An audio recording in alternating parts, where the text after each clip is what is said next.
बिस्मिल्लाहिर्रहमानिर्रहीम, अस्सलाम वालेकुम।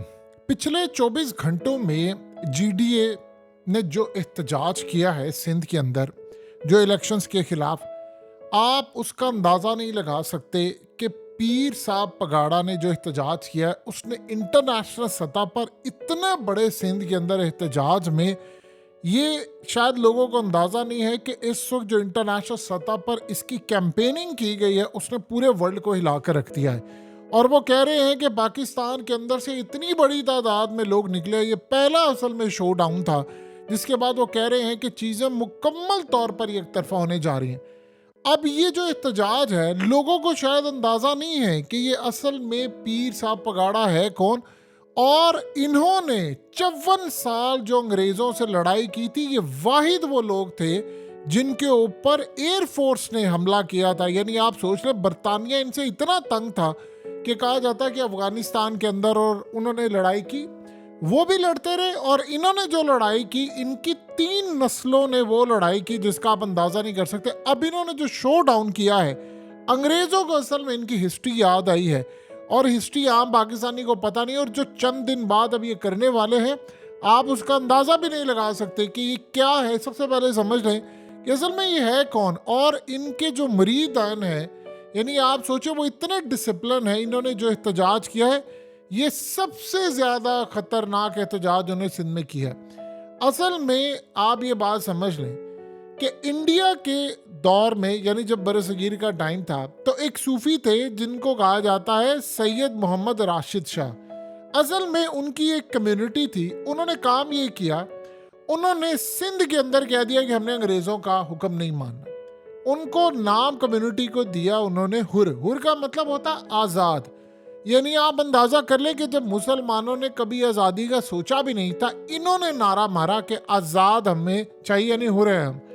अब उसकी सूरत हाल आप अंदाज़ा कर लें कि उसके बाद जो मामलात हुए थे उसमें इतना ज़्यादा इनके ऊपर एहतजाज हुआ, इतना ज़्यादा इनके कबीलों पर, यानी आप सोचो अंग्रेज़ों ने इनको उठा उठा कर कैंपों में मारा, इनकी तजलील की गई।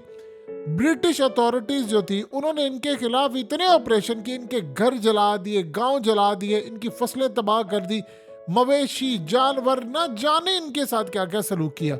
इनको डिफरेंट जगहों पर उन्होंने कहा कि हम बिखेर देते हैं, वरना ये लोग इकट्ठे रहेंगे तो ये हो सकता है कि हमारा धड़न तख्ता कर दे। क्योंकि उनको हर उस बगावत या हर उस चीज़ से डर होता था कि जो असल में किसी भी वजह से हमारे खिलाफ उठ खड़ी हुई, तो मुसलमान और हिंदुस्तान के अंदर जो लोग हैं वो अगर एक दफ़ा उठ खड़े हुए तो हमारा गेम ख़त्म हो सकता है। इनको डिफरेंट जगहों पर गांव में मुंतकिल कर दिया गया, कैंपों में रखा गया, इतना क्रैकडाउन हुआ कि आप उसका अंदाज़ा नहीं कर सकते। फिर उसके बाद इन्होंने बरतानिया के खिलाफ इनके, यानी असल में इस वक्त आप जो ये पीर पगाड़ा साहब देखते हैं, इनका नाम है सैयद सिबगतुल्लाह शाह राशिदी। ये असल में 8वें पीर पगाड़ा हैं। अब ये असल में इनकी जो सिस्टम चलता आ रहा है गद्दी नशीन का, वो बड़ा पुराना है। अब आप सोचें कि इस वक्त पगाड़ा या पगाड़ा का जो मायनी होता है वो होता है पगड़ी वाला, यानी जो इज्जतदार होता है। अब असल में इन्होंने पूरी तरह लड़ाई की। इनके जो पुराने पीर पगाड़ा थे और ये तमाम लोग, उन्होंने ऐसी लड़ाई की कि आज से पहले कोई हो ही नहीं सका और इनको दहशतगर्द डिक्लेयर किया था। आप सोचे ज़रा, जो आज़ादी की बात करता था उसको दहशतगर्द कहते थे कि इन्होंने दहशतगर्दी की है, फलाना की है। अब करते करते सूरत हाल ये पैदा हो गई कि इनके खिलाफ इतने ऑपरेशंस किए गए, लेकिन ये बाज नहीं है और इन्होंने अंग्रेज़ों की नाक में दम किया। उन्होंने एक प्लान किया कि हमने सिंध के अंदर स्कूल, कॉलेजेस और ये चीज़ें नहीं बनानी। और ये बात डॉक्टर इशरार अहमद कई दफ़ा कर चुके हैं। उन्होंने प्लान ये किया था कि वहाँ के लोगों के अंदर जो जज्बा है लड़ाई का, वो ऑलरेडी इन्होंने भर दिया हुआ है और ये हमारे खिलाफ निकलेंगे। लिहाजा अगर ये पढ़ लिख गए तो ये हमें दलील की मार मारेंगे, हमारे सिस्टम को चैलेंज करेंगे, लिहाजा हमने ये काम नहीं करना। अब करते करते आप सोचिए पाकिस्तान आज़ाद हो गया और अंग्रेज जाते हुए, यानी पीर पगार और ये वो इनको साथ ले गए थे, इन्होंने नहीं छोड़ा। फिर 1992 में लियाकत अली खान जब पाकिस्तान के प्राइम मिनिस्टर बने, तो उसके बाद वो इनको, यानी बनने के बाद इनको लेकर आए थे 1952 में। अब यहाँ से आप अंदाज़ा कर ले कि इस सारी सूरत हाल में इनको कैंपों में रखा गया। 1898 से लेकर 1952 तक इनको कैंपों में रखा गया, 54 बरस तक, बरतानवी हुकूमत और फिर पाकिस्तानी कैंपों में। लेकिन उसके बावजूद कई लोग मर गए, इनके साथ क्या हुआ, इन्होंने पीर पगाड़ा का साथ नहीं छोड़ा। अब आज 9 लाख के करीब इनके मुरीदैन हैं, और हुआ यह है कि 9 लाख के करीब जो मुरीदैन हैं उनको ये हुक्म देते हैं कि आप निकलें। ये असल में इन्होंने जो बॉर्डर होता है उस साइड के ऊपर जो दो शहरों को मिलाता है, वहाँ पर इनकी लोकल यानी दास्तानें हैं, वहाँ पर इनकी आर्मी अपनी है। अब इस सूरत हाल में ये जो इनके मुरीदैन हैं वो पूरी तरह इनकी हिफाजत करते हैं, यानी उन्होंने समझ लीजिए अपनी एक प्राइवेट किस्म की एक सिक्योरिटी रखी हुई है। अब हुआ ये है कि इलेक्शंस के अंदर इन्होंने कहा जी हमें जो भी सूरत हाल हुई हमें सीटें हरवाएगी, और वो कहते हैं जी हमें सीटें भीख में चाहिए ही नहीं। इन्होंने सड़कों पर आए। अब जो मुरीदैन थे उनको सिर्फ इन्होंने इशारा किया हुर को, और वो बाहर निकल आए।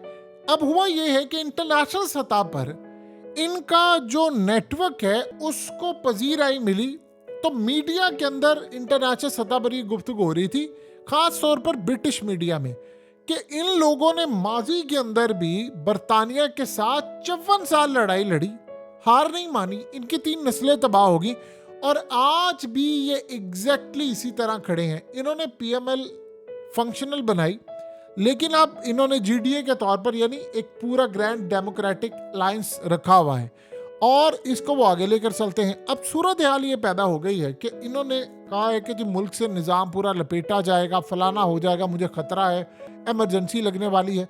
इनके इन बयानात को बड़े लेवल पर देखा गया। अब इन्होंने जिस तरह बंदे निकाल कर लेकर आए, इंटरनेशनल मीडिया की उस वक्त कान खड़े हो गए कि पाकिस्तान के अंदर अब वो जब एहतजाज और ये तमाम चीज़ें दिखा रहे हैं तो उसमें ये बहुत बड़ा किस्सा दिखा रहे हैं। अब असल में इनके पास जो पावर है वो कह रहे हैं कि हमने चैन से नहीं बैठना, तो हमने हर जगह पर जाना है, हमने सड़कों को बंद करना है, इलाकों को, शहरों को।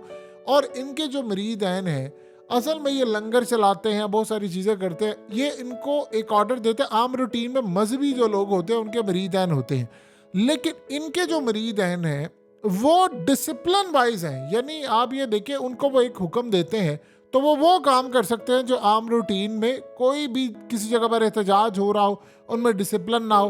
इनका एक ऑर्डर जाते इन्होंने अगर कहा कि सारे एक लाइन में खड़े हो जाओ और अगले 1 साल तक खड़े रहो, खड़े रहेंगे। यानी आप सोच लें कि जिन्होंने अपनी 3 नस्लें कुर्बान किया वो आगे से चलता आ रहा था कि हमने आज़ादी लेनी है, हमने फलाना करना है अंग्रेज़ों से, और करते करते अब वो इस लेवल पर आ गए। अब पहली मर्तबा इतने बड़े पैमाने पर जब अवाम निकली है तो उसका इम्पैक्ट क्या होने जा रहा है। देखिए उसका इम्पैक्ट आपने देखा कि सूरत हाल क्या हुई कि एक रावलपिंडी का एक कमिश्नर आता है और उसने आकर सारी दुनिया के सामने, अब इम्पैक्ट देखिए होता किस तरह जा रहा है। आहिस्ता आहिस्ता चीज़ें जो है वो अनफोल्डिंग जिस तरह हो रही हैं। उसने आकर कहा जी मेरे ऊपर दबाव था, मैंने 13 सीटें हरवाई, मैंने 70-70 हज़ार से जो लीड करने वाले थे मैंने उनको हरा दिया। और इस सारी सूरत हाल में अभी एक इवेंट हुआ नहीं था, यानी ये जो चीज़ें चल रही थी पिछले 1-1.5-2 महीने से पाकिस्तान इंटरनेशनल सतह पर जिस तरह, यानी आप सोचो बदनाम हो रहा है, क्या मामला हो रहे हैं, दुनिया देख रही है और हर मीडिया इसको लिख रहा है, कह रहा है।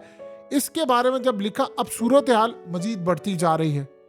अब यहाँ पर जब आप सोचेंगे कि प्रेशर आ रहा है हर तरफ से और बाकी गवर्नमेंट के जो मुलाजमीन हैं उनकी जाने से भी खतरा है कि जो इसमें मुलव्वस है, जिस तरह इन्होंने कहा ये सब में रिटायर होने वाले थे चंद दिन के बाद, लेकिन उन्होंने आकर कहा जी मेरे ज़मीर पर बोझ है, मैं अपनी जान लेना चाहता हूँ, ये है वो।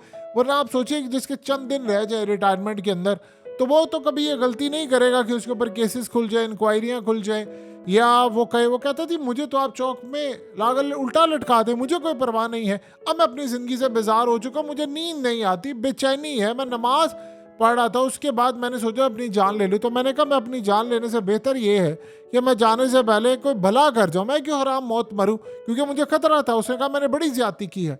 देखिए कभी कभार होता है कि आपके इस तरह ज़मीर जागते हैं। अब ये जो सूरत हाल पैदा हुई है इसका असर मजीद जीडीए की रैलीज के ऊपर पड़ने वाला है और वो सिंध के अंदर पड़ने वाला है। उन्होंने कहा है कि जी इस दफ़ा ना तो सीटें लेनी है ना कुछ, हाँ हमारा प्लान ये है कि लंबा बैठना है और हमने हर जगह जाना, और इस दफ़ा वहाँ जाएंगे कि जहाँ पर कोई सोच भी नहीं सकता था।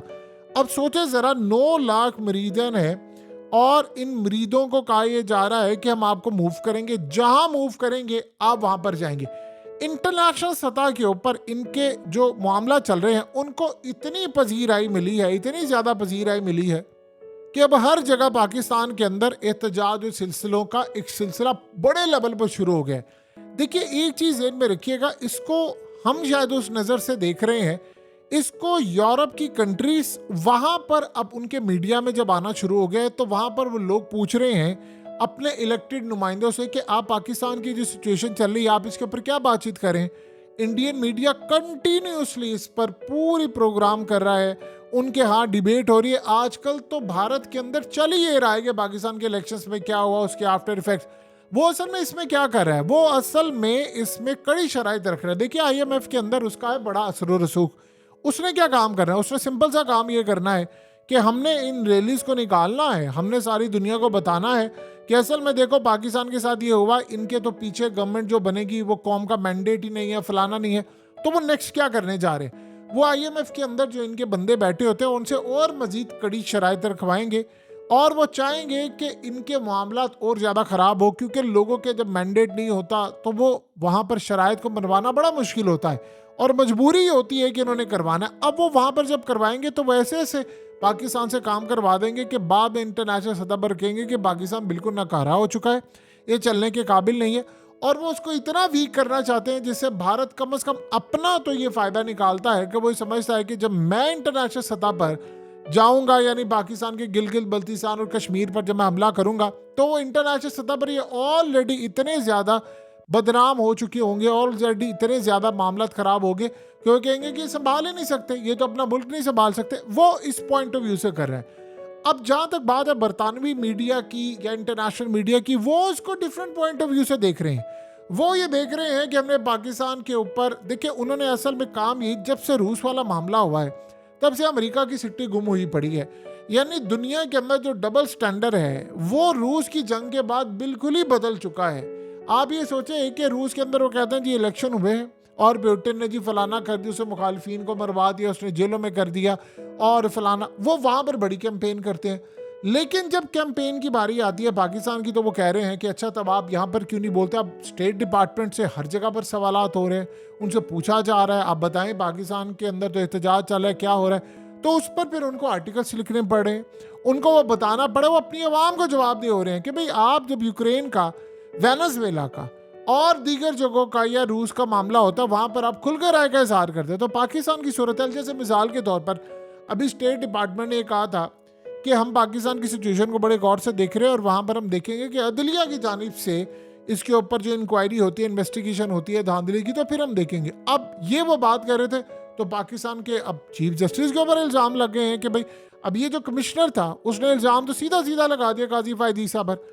उसने कहा कि असल में ये शामिल था इसमें। तो अब अमेरिका के अंदर जब रिपोर्ट पेश की जाएगी, क्योंकि वो कह रहे हैं कि जी तहकीकात तो अदालत करेगी, तो जब वो तहकीकात का मामला होगा तो वो कहेंगे कि भाई आप तो कह रहे थे कि हम करेंगे, तो ये तो वहाँ पर चीफ जस्टिस के ऊपर इल्ज़ाम लग गया है। तो अमेरिका के लिए चीज़ों को हैंडल करना बड़ा मुश्किल है। ऑलरेडी इतने ज़्यादा मामलात में उलझा हुआ है। अब यमन का मामला आप देख लें, यमन की सूरत हाल ये है कि अब यमन ने जो हमला किया है वो तो उन टैंकर्स पर हमला उन्होंने कर दिया है जो भारत तेल लेने के लिए जा रहे थे। अब एक तरफ तो अमेरिका भारत को कहता है कि तुम इस जंग में कूदो, फलाना करो। अब सूरत हाल ये है कि भारत की नेवी इसको पूरी तरह मॉनिटर कर रही थी, लेकिन वो हमला नहीं कर पाए। वो हमला इसलिए नहीं कर पाए, अमेरिका ने इनको कहा हमला करने का, वो भी इनकार करे। तो अमेरिका को ये लगता है कि मैं इतनी बुरी सिचुएशन में हूँ, यहाँ पर मैं हूँ, पाकिस्तान वाले इशूज़ हैं, ईरान का इशू है, और दूसरी जानिब अब मामला ये सामने आ रहा है कि ईरान, लिबनान और बाकी ताकतों को उस लेवल के हथियार अब देने जा रहा है जो उसने आज से पहले नहीं दिए थे।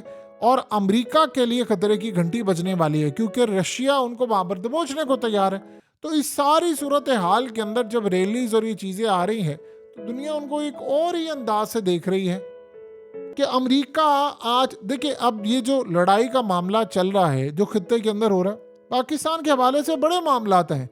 क्योंकि अब देखिए इलेक्शन आने वाला है भारत का। भारत ने अब जब इलेक्शन होना है तो उन्होंने पाकिस्तान के हवाले से या तो वो कोई हमला करने का प्लान करेंगे या वो कैंपेन इतनी ज़्यादा करेंगे जिसमें पाकिस्तान का भी मामला बड़ा ख़राब होगा। और मोदी इस वक्त इस इशू को तो नहीं छोड़ने वाला, वो किसी सूरत नहीं छोड़ेगा। वो तो कहेगा कि ठीक है हम यहाँ पर तो चीज़ों को मैनेज करने के लिए तैयार हो जाते हैं, अब अगर हमने यहाँ पर मैनेज कर लिया तो जब हम हमला करेंगे तो इंटरनेशनल सतह पर पाकिस्तान इतना वीक हो चुका होगा कि कोई इसकी मदद नहीं करेगा। उनकी स्ट्रेटजी वाज़ेह है, दुनिया में सब ने अपनी अपनी डायरेक्शन सेट की है।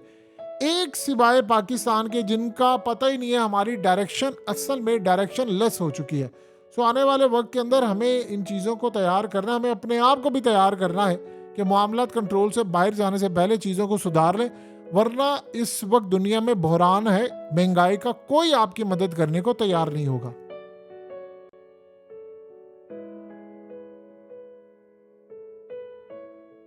हकीकत टीवी को सब्सक्राइब करना मत भूलें, वीडियो को लाइक करें, शेयर करें और कमेंट सेक्शन में अपनी राय का इजहार ज़रूर करें।